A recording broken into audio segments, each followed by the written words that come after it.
Hello दोस्तों, तो हम लोग आए हैं पटना के बापू टावर। ये है गाइस बापू टावर, कितना सारा है। अंदर का नज़ारा देखने के लिए इस ब्लॉग में बने रहें। हेलो दोस्तों, यहाँ से पूरा सीन लूँगा गाइस महात्मा गांधी का। ये है गाइस, अपना जीमेल आईडी भी डाल सकते हैं।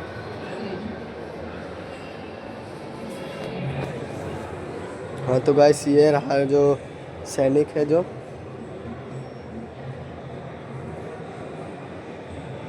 और ये रहा महात्मा गांधी के कुछ यही पहले का ज़माना का गाड़ी सैनिक। महात्मा गांधी ने ठी कैले।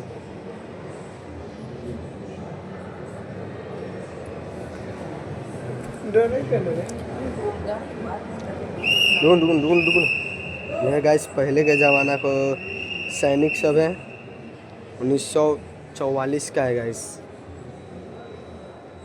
ये है, कहाँ गया ये तो दिखाई दे। ये गाइस उत्तरी अफ्रीका के 17 मार्च 1940 का। हाँ तो गाइस यह है पटना का बापू टावर, जो पूरे बापू के बारे में बताया रखा है। ये जगह पे आप जरूर घूमें। ये जगह पे फैमिली के साथ घूमना चाहिए था गाइस तुम लोगों को।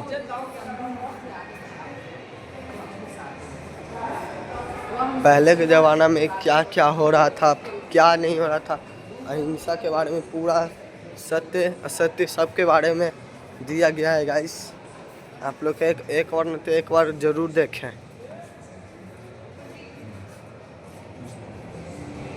हाँ तो गाइस हम लोग जा रहे हैं आगा खाना पैलेस में, गांधी जी के। तो हम लोग आ चुके हैं गाइस, देख सकते हैं गाइस कितना हॉल है।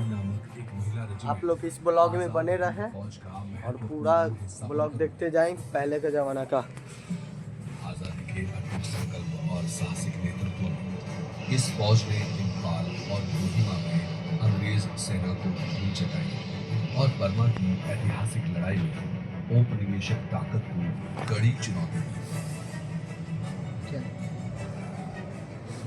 यद्यपि आजाद हिंद फौज युद्ध में विजयी न हो सकी, मगर इसके जज्बे और शौर्य गाथाओं ने भारत में राष्ट्रवाद की अप्रतिम ज्वाला को प्रज्वलित किया। रुपया भी बहुत खर्च कर दिया।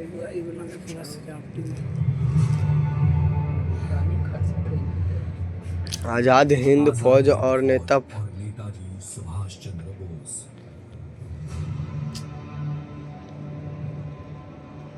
आजाद हिंद फौज द्वितीय विश्व युद्ध की बोझ किरण थी, जिसने करोड़ों भारतीयों में दमनकारी शासन से लड़ने का नया जज्बा पैदा किया था।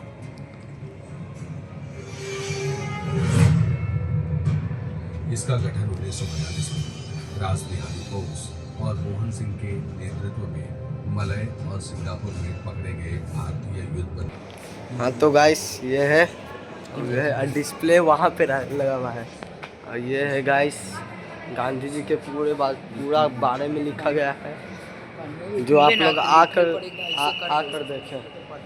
ये है गाइस, देख सकते हैं गाइस।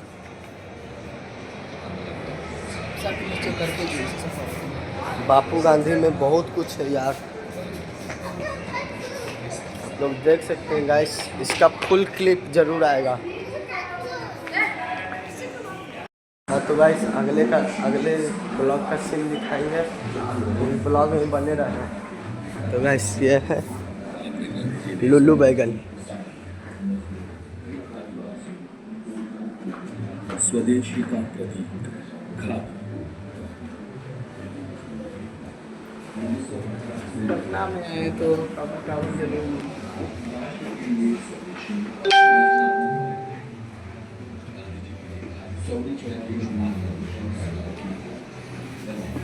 मगर सत्ता के नशे में चूर ब्रिटिश सरकार इस आंधी से पूरी तरह अनजान नहीं थी। जैसे जैसे यह कमीशन अपनी काली कार्यवाही में आगे बढ़ा, हाँ तो गाइस इसमें सीन चल रहा है। के सामने आने लगा और लाहौर में लालाजी पर बरसी लाठियों ने पूरे देश को आक्रोश की लपटों में ले लिया।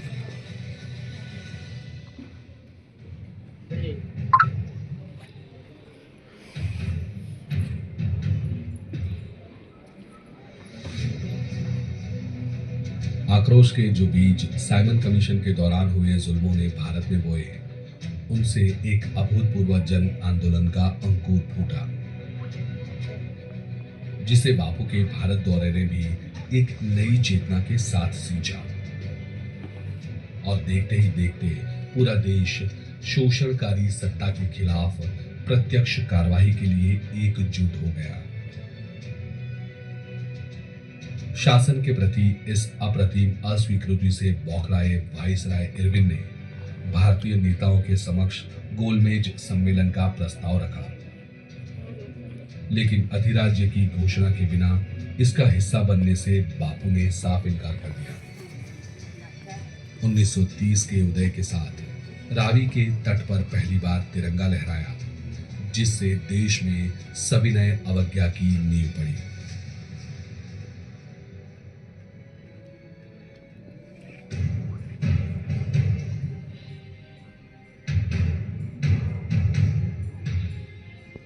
पंडित नेहरू की अगुवाई में हुए पूर्ण स्वराज की घोषणा से स्वतंत्र भारत की परिकल्पना तो आकार लेने लगी थी, मगर स्वराज के आदर्शों को स्थापित करने के लिए बापू अब भी एक माध्यम की तलाश में थे।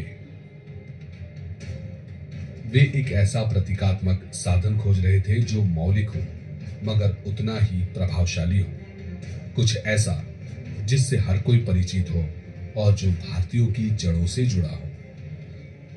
उन दिनों ब्रिटिश सरकार नमक के उत्पादन पर अपना कानूनी एकाधिकार जमाए हुए थी और भारतीय नागरिकों को इसके इस्तेमाल के लिए भारी कर चुकाना पड़ता था। किसी बुनियादी वस्तु के लिए भी भारतीयों को अंग्रेजी शासन पर इस प्रकार निर्भर देख गांधी जी की खोज अंततः नमक पर आकर समाप्त हुई। गाइस इस ब्लॉक में बने बापू का रहा। यह चयन उनकी सूझबूझ और प्रतिभा का उत्कृष्ट प्रमाण था। उनके अनुसार हवा और पानी के बाद नमक मनुष्य की सबसे बुनियादी जरूरत की सामग्री था। अपने इसी विश्वास के साथ बापू ने नमक को सत्याग्रह का शस्त्र बनाया और देश में सविनय अवज्ञा आंदोलन की शुरुआत की। 12 मार्च 1930 की सुबह साबरमती आश्रम से बापू की ऐतिहासिक दांडी यात्रा का आरंभ हुआ और अगले 24 दिनों तक दांडी की ओर उनकी यह कूच जारी रही। न केवल राष्ट्रीय पत्रकार व समर्थक बल्कि पूरे विश्व की निगाहें छड़ी के सहारे तेजी से बढ़ते इस सरल व्यक्ति पर जमी थी। जहां से भी वे गुजरे वहां लोगों का हुजूम उनके साथ आकर जुड़ने लगा।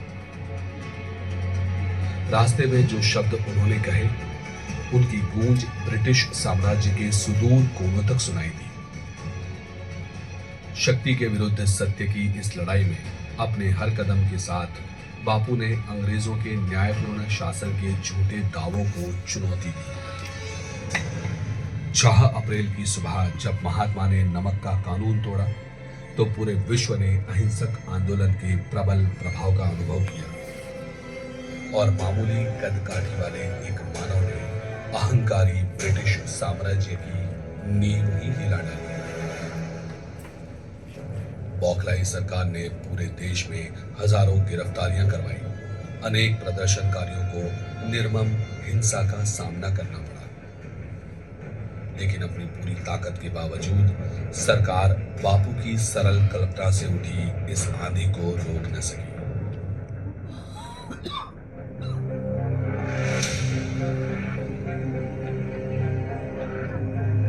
नमक सत्याग्रह की जो लहर गुजरात के समुद्री तट से उठी थी वो पलक झपकते ही पूरे देश में फैल गई।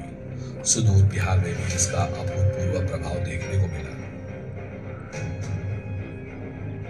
बापू के पद चिन्हों पर चलते हुए श्री अंबिकाकांत सिंह ने 16 अप्रैल 1930 को स्वयं सेवकों के एक समूह के साथ पटना के नखास तालाब की ओर पद यात्रा की शुरुआत की। जब पुलिस ने उन पर हिंसक कार्यवाही की, तब प्रोफेसर अब्दुल बारी, राजेंद्र बाबू, अनुग्रह बाबू और आचार्य कृपलानी जैसे नेता व असंख्य सत्याग्रही भी नखास पिंड के इस आंदोलन में कूद पड़े। मौके पर पहुंचकर जिला अधिकारी ने भी लोगों को पीछे हटने का आदेश दिया, मगर सत्याग्रही अपनी जगह पर जमे रहे। पुलिस प्रशासन ने उन पर जमकर लाठियां बरसाई और कई नेताओं को गिरफ्तार कर उन्हें 6 माह की सजा भी सुनाई। लेकिन बिहार के वीर सपूतों ने इस सत्याग्रह को जारी रखा, जिससे बच्चा बच्चा इस सत्याग्रह से जुड़ गया। मजबूर होकर प्रशासन को घटनास्थल से पीछे हटना पड़ा और 23 अप्रैल 1930 को पटना में नमक का कानून टूटा। पटना से शुरू हुआ यह आंदोलन देखते ही देखते चंपारण, मोतिहारी और समस्तीपुर जैसे बिहार के सभी इलाकों में फैल गया। जगह जगह से जनसभाओं, हड़तालों और नमक बनाने की खबरें सामने आने लगी, जिनसे सदियों से बढ़ती आ रही अंग्रेजी तिजोरियों को भारी खामियाजा भुगतना पड़ा।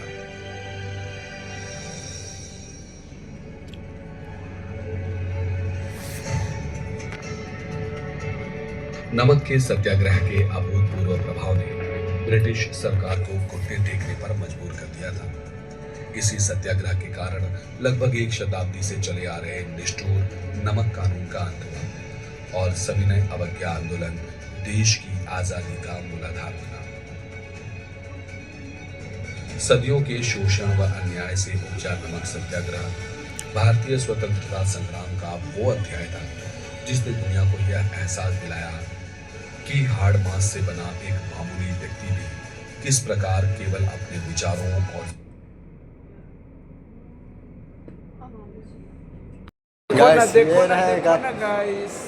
ये रहे गांधी जी और इसका नाम कमेंट में बताएं।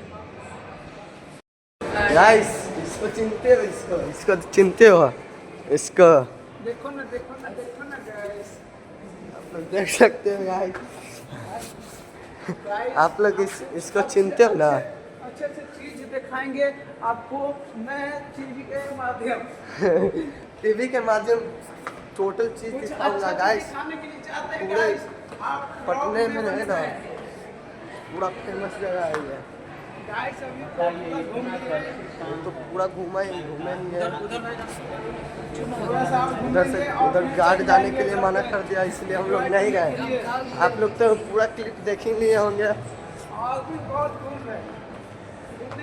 अभी थोड़ा सा आओ है जो आप लोग देखें। 2 क्लिप और बनेगा वीडियो, 2 क्लिप के लिए है। हाँ तो गाइस देख सकते हैं हम लोग लाइव टेलीकास्ट में आए हैं। ये कौटिल्य और सम्राट अशोक गाइस ये भी है जो घूमता है और शेरशाह सूरी की भूमि है। इसी भूमि पर गुरु गोविंद सिंह और वीर कुंवर सिंह जैसे परम वीर जन्मे हैं और यहीं पर राष्ट्र कवि दिनकर और साहित्यकार रेणु जैसे विद्वानों ने अपनी कलम से दुनिया को प्रेरित किया है। गंगा की धाराओं से सिंचित बिहार की भूमि ने आदिकाल से ही भारत की शान को बढ़ाया।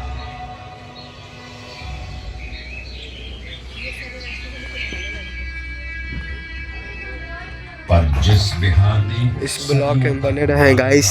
विक्रमशिला जैसे विश्वविद्यालयों में ज्ञान और मेधा से पूरे विश्व को राह दिखाई थी, वो 20वीं सदी के आगमन तक नालंदा विश्वविद्यालय अपने दने रहा है। दमन की जंजीरों में जकड़ा हुआ था।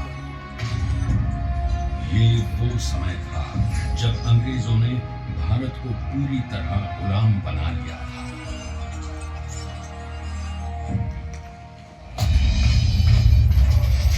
बिहार के चंपारण में भी अंग्रेजों का अत्याचार अपने चरम पर था।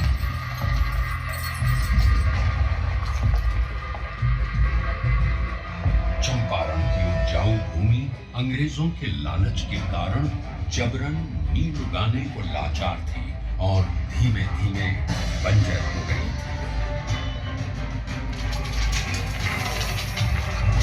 मोदी सरकार द्वारा लगाए गए लगान और अनेक प्रकार के करों के बोझ तले लाखों किसान बर्बाद थे।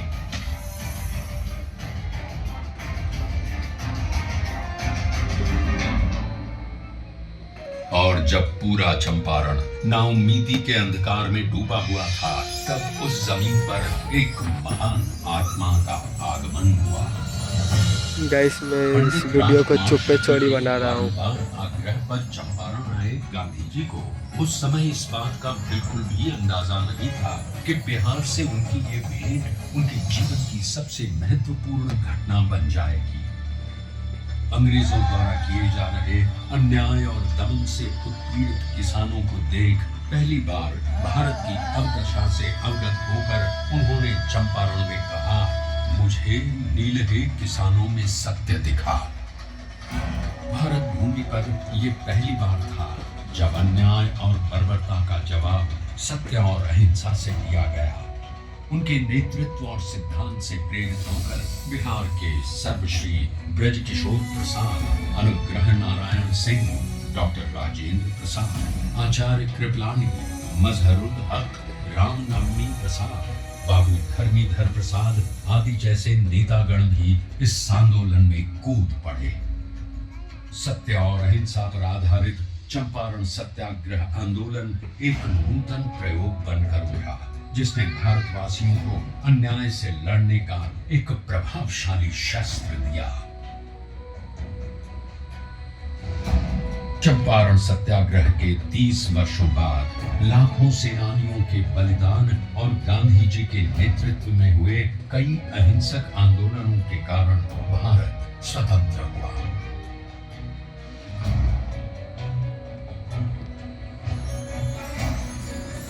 उनके विचारों ने न केवल देश को आजादी की राह दिखाई, बल्कि देश के सामाजिक व आर्थिक पुनरुत्थान का मूलाधार भी बने।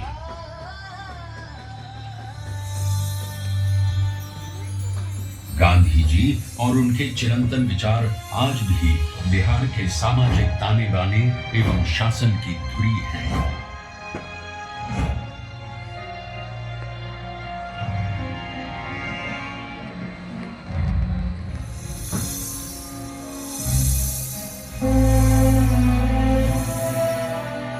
सन 2017 में चंपारण सत्याग्रह शताब्दी वर्ष के उपलक्ष्य में बिहार के दूरदर्शी एवं युग परिवर्तक माननीय मुख्यमंत्री श्री नीतीश कुमार जी की प्रेरणा से कई कार्यक्रमों का आयोजन किया गया। इसमें गांधी जी की स्मृति, उनकी विरासत, शिक्षा और ध्येय को जन जन तक पहुंचाया गया और शैक्षणिक एवं सरकारी नीतियों में गांधी दर्शन को प्रमुखता दी गई।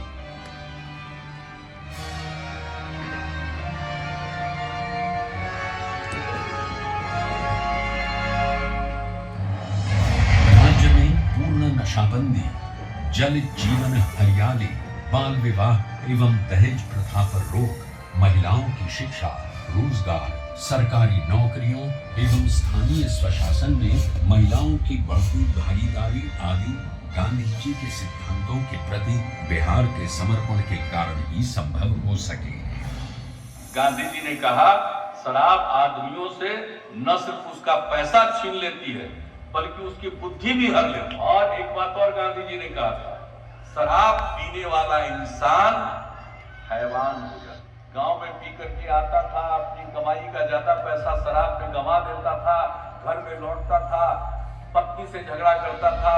अब नहीं पीते हैं, घर लौट कर आते हैं, बाजार से सब्जी खरीद कर आते हैं और अपनी पत्नी को भोजन बनाने में भी मदद करते हैं। क्या माहौल, बच्चों की पढ़ाई पर ध्यान दे रहे हैं। श्री नीतीश कुमार जी के कुशल नेतृत्व में पूरे राज्य में उनसे जुड़ी यादों को संजोए रखने का बहुमूल्य कार्य भी किया गया। भीति हरदा आश्रम एवं बुनियादी विद्यालयों का जीर्णोद्धार, गांधी मैदान पटना में गांधी जी की सबसे ऊंची कांस्य प्रतिमा, बापू सभागार पटना, बापू परीक्षा परिसर, मोतिहारी और बेतिया बापू सभागारों का निर्माण आदि कई कार्य हुए हैं।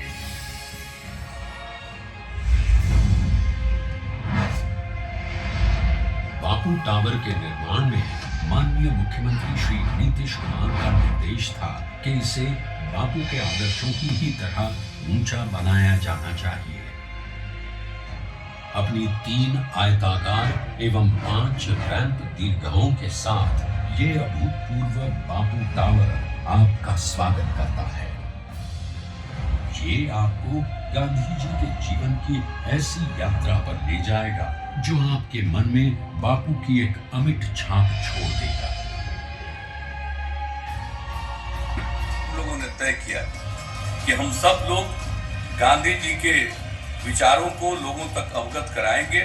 10 से 15% भी नई पीढ़ी के बच्चे बच्चियों के मन में अगर गांधी जी के विचारों का आकर्षण पैदा हो गया और उसके प्रति उनके मन में समर्पण का भाव पैदा होगा तो ये समाज बदल जाएगा, देश बदल जाएगा। ये मेरा पूरा विश्वास है।